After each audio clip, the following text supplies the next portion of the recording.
What if I told you that your thoughts and beliefs are affecting your digestive system, immune system, and even how your body heals? Welcome back to Tush Trains. In today's topic, we're going to go over psychoneuroimmunology. So what is this crazy term? This crazy term literally depicts how your mind goes to your brain goes to your nervous system, and your nervous system creates an immune response. So psycho meaning thoughts or emotions, neuro meaning your nervous system or your brain, and immunology meaning your immune system that links to inflammation. So what this means is your beliefs trigger your thoughts and influence the nervous system.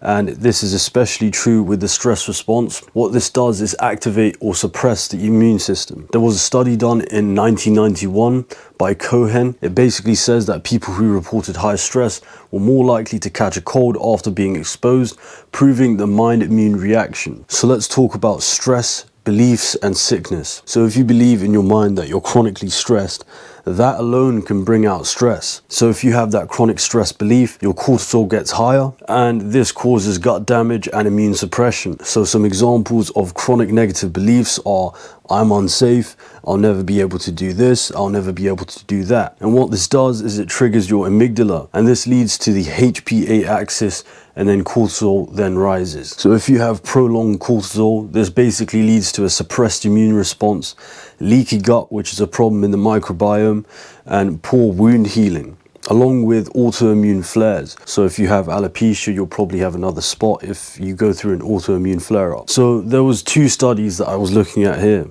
In 2002 by Kirgold Glasser, it found that caregivers, which are very high stress positions because they have to look after people, they basically have chronic stress. And what this leads to is a delayed wound healing and immune suppression. This other study in 2004 by Segerstrom and Miller basically went through a meta-analysis of about 300 plus studies that shows that physiological stress directly alters immune function. So your immune system will most likely be compromised if you go through high stress. Now you can fix this, you can sort this out, because believe me, I was going through something similar back in the day, and I'll elaborate upon that later. Positive beliefs and healing. Hope leads to parasympathetic activation, which lowers inflammation, and this is good. Beliefs of safety, trust, and hope basically activates the parasympathetic nervous system, and that leads to you being in the healing mode. The vagus nerve is critical in your body. So the vagus nerve actually gets stimulated by the thoughts of connection, compassion, and inner calm. There are some studies that show this.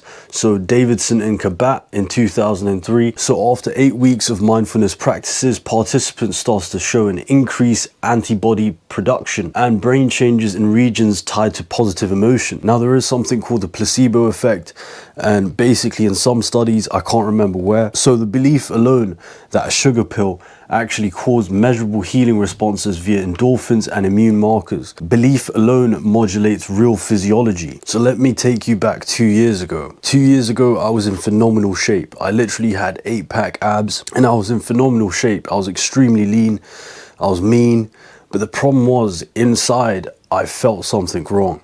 Like my nervous system was actually shot. I could not go about and do my daily activities because something was inherently wrong with me, or I believed that something was inherently wrong with me. What happened was my nervous response was in fight or flight, and that led to a whole host of things which I did not like whatsoever. Even though I was strong, I was fast, I was able, my body did not feel that way. So how did I shift these beliefs to heal my body? So tool number one is visualization. So I do this while I'm open water swimming, because you can't actually see right in front of you. What you want to do is create a safe place or a healing light.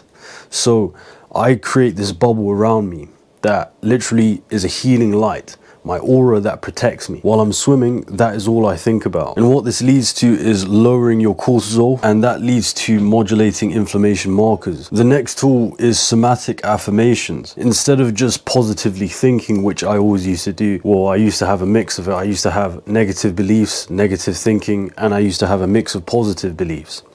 It's not enough. At the end of the day, you have to think with your body too. You have to think with your breath. You have to take deep, calm breaths. So instead of positive thinking, you want to combine it with body and breath awareness. Now, tool number 3 is journaling proof of safety. So there are 3 things that you need to show that you are capable, safe, and healing. are the 3 ones. Now you need to write every single day in your journal that you are capable, that you are safe, and that you are healing in some type of fashion. That's all for today. Thank you for coming to my talk, and I'll see you on the next one.